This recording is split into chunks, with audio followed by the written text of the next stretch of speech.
back with more of our special coverage of the opening of the Obama Presidential Center.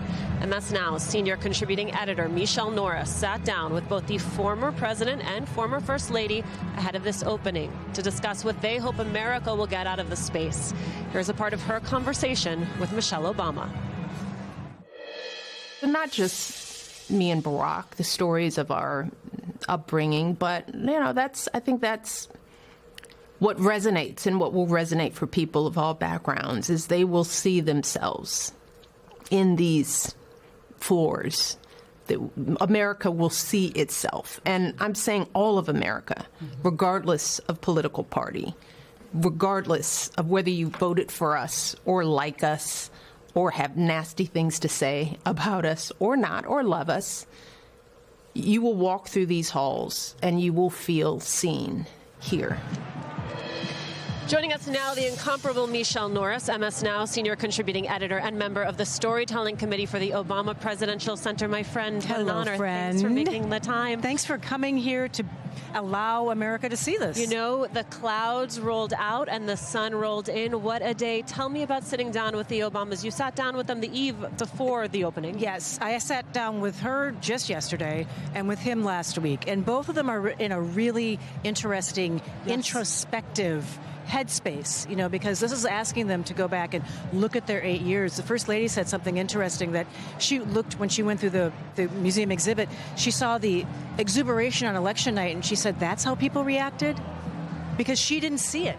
She was so busy thinking about, I've got to move to Washington. I've got to figure out where my girls are going to go to school. And so they're kind of thinking about their life in this moment, and they're surrounded by everyone who's meant something to them. And they recognize that they're giving America something at a moment that America needs this, which is an injection of hope and a message that good things can happen when people work together. You were on the Storytelling Committee. What did that entail? What is the story that you wanted to make sure this center told? Well, it's really their story. Yeah. What the Storytelling Committee was a group of scholars, historians, filmmakers, wordsmiths, that were a resource as they were thinking how to tell America's story. And that was important because they decided that instead of just telling the story of Barack and Michelle Obama, that they wanted to contextualize it by telling the story of America, the preamble and all the struggles that made his rise possible. So when you go through the exhibit, the first thing you see is the Declaration of Independence and the contradiction within that the Declaration of Independence promises us equality in a young country that had institutionalized slavery. They asked people to think about those things and understand that America has always been in an argument with itself. It's always been trying to decide who really counts. Are we really a country that lives up to our creed?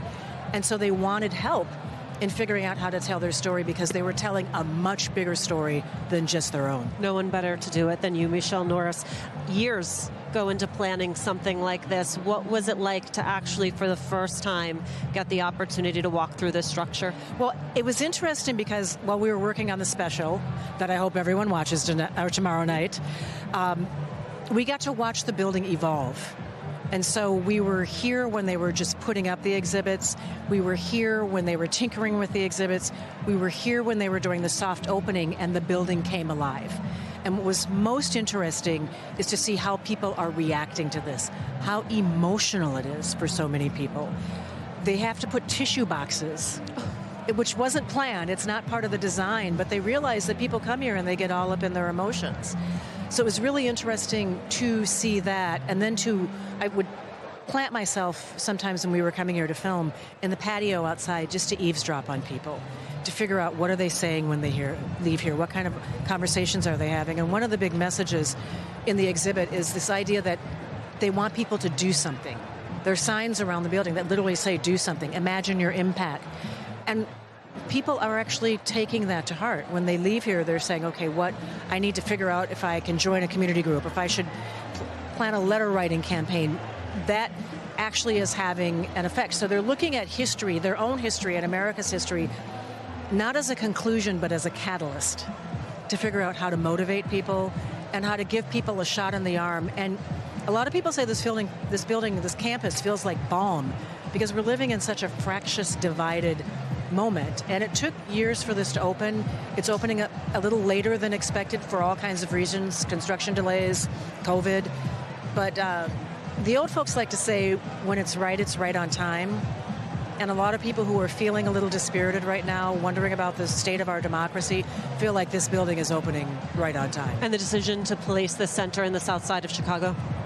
Well, that's a statement, too. You know, they could have done this downtown, because when people come to Chicago, that's usually where the tourists go.